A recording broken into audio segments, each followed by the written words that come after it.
Komandan IRGC bilang teknologi maritim canggih Iran jadi sumber ketakutan musuh.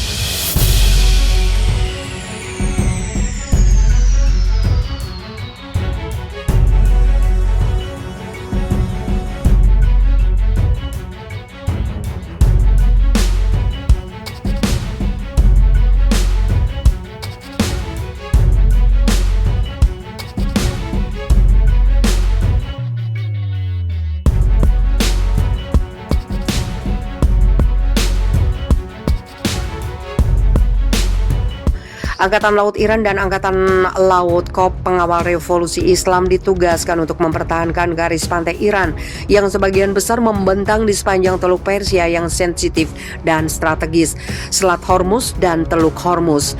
Pada bulan September, sepasang kapal perang memamerkan kemampuan berlayar laut Iran dengan berlayar ke St. Petersburg, Rusia. Teknologi maritim canggih Iran adalah sumber kekhawatiran di antara musuh Teheran.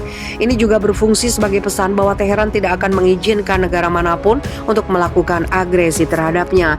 Kepala Pengawal Revolusi Mayor Jenderal Hossein Salami telah memperingatkan, sebelum revolusi tahun 1979, semua struktur kekuatan kita dibangun oleh orang lain, yang berarti bahwa pilar kekuatan pertahanan kita berada di bawah belas kasihan orang lain. Kata komandan itu berbicara kepada unit laut Pengawal Revolusi di Universitas Imam Khomeini, dilansir Sputnik Selasa 16 November. Namun setelah revolusi Islam, kami telah mencapai kekuatan dan teknologi tingkat tinggi. Ini menimbulkan ketakutan di antara musuh Iran, tambah Salami. Melalui revolusi, Tuhan telah menetapkan tradisi yang tertindas mengalahkan yang sombong untuk mewarisi bumi dan tradisi mewujudkan keadilan ilahi. Hari ini, kami telah mempertahankan dominasi maritim kami dan juga memperluas jangkauan maritim kami. Salami membual, menambahkan bahwa negara ini memiliki teknologi maritim canggih untuk memastikan pertahanan. Untuk menjadi mandiri, kita membutuhkan kemandirian dalam ilmu pengetahuan, teknologi pembangkit listrik, ekonomi dan budaya yang merupakan tanda utama identitas satu masyarakat, tegas Panglima.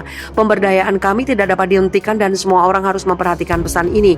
Kami tidak akan membiarkan siapapun ikut campur dalam urusan negara kami. Salami menyarankan bahwa Iran telah mengatasi semua konspirasi dan kebencian selama bertahun-tahun dengan sanksi kejam, musuh yang menginspirasi kepercayaan diri dan ketergantungan pada kapasitas internal.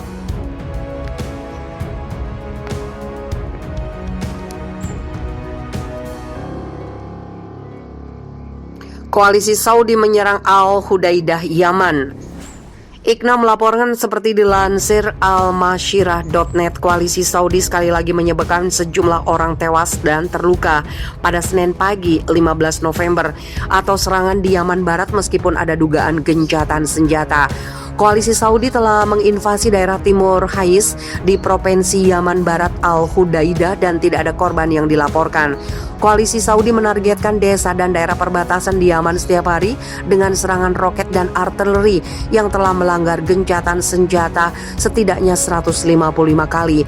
Sementara itu, Abdel Kader Al-Murtado, Ketua Komite Nasional Urusan Tahanan Yaman, mengumumkan bahwa sebuah nota protes telah dikirim ke PBB mengenai kejahatan tentara bayaran koalisi Saudi dalam penembakan 10 tahanan Yaman, dan tubuh para tahanan itu dimutilasi dan videonya dipublikasikan yang dianggap sebagai dokumen kejahatan.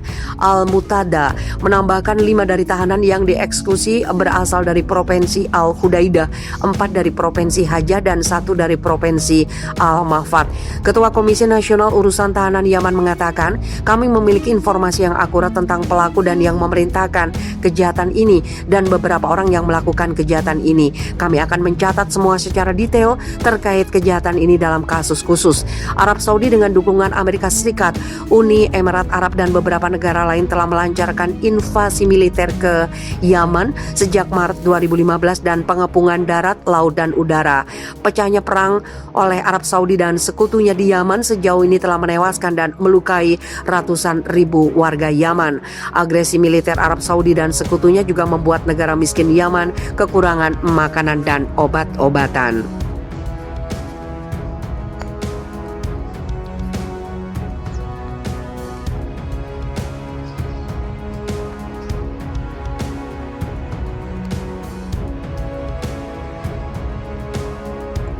Serangan koalisi Arab Saudi kembali tewaskan 110 pemberontak Houthi.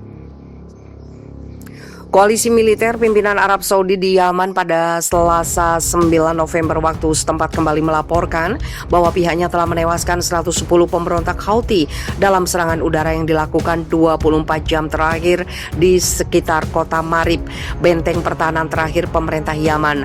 22 kendaraan militer dan sebuah gudang senjata dihancurkan dan 110 pemberontak tewas dalam serangan di provinsi Marib dan tetangganya Al-Jaw, kata koalisi dalam sebuah pernyataan yang disiarkan oleh media resmi Saudi, Saudi Press Agency, seperti dilansir dari kantor berita AFP. Koalisi militer pimpinan Arab Saudi yang telah melakukan intervensi militer sejak 2015 itu terus-menerus melaporkan serangan udara dan kematian pemberontak Houthi hampir setiap hari dalam beberapa pekan terakhir. Namun jumlah tersebut tidak dapat diverifikasi secara independen karena pihak Houthi jarang mengumumkan jumlah korban dari kelompoknya. Yaman telah dilanda perang saudara setelah Houthi merebut ibu kota Sanaa pada tahun 2014 lalu dan mendorong pasukan koalisi militer pimpinan Arab Saudi untuk melakukan intervensi guna mendukung pemerintah Yaman. Pada hari Senin 8 November waktu setempat, utusan khusus PBB untuk Yaman, Hans Grundberg, dalam kunjungannya ke kota Taiz mengatakan bahwa Yaman tengah menghadapi pertempuran berat untuk perdamaian dan menyerukan dialog guna memutus siklus kekerasan. Dalam kunjungannya ke Aden, Yaman, utusan Amerika Serikat, Tim Lander King, juga telah menyerukan diakhirinya perang Yaman. Puluhan ribu orang, sebagian besar warga sipil, telah tewas dan jutaan orang mengungsi sejak konflik Yaman meletus pada 2014 dalam apa yang disebut PBB sebagai krisis kemanusiaan terburuk di dunia.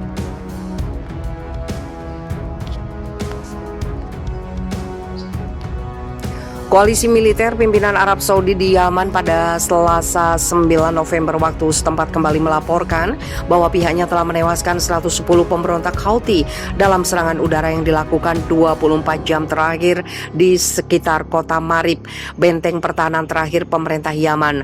22 kendaraan militer dan sebuah gudang senjata dihancurkan dan 110 pemberontak tewas dalam serangan di provinsi Marib dan tetangganya Al-Jaw, kata koalisi dalam sebuah pernyataan yang disiarkan oleh media resmi Saudi, Saudi Press Agency, seperti dilansir dari kantor berita AFP.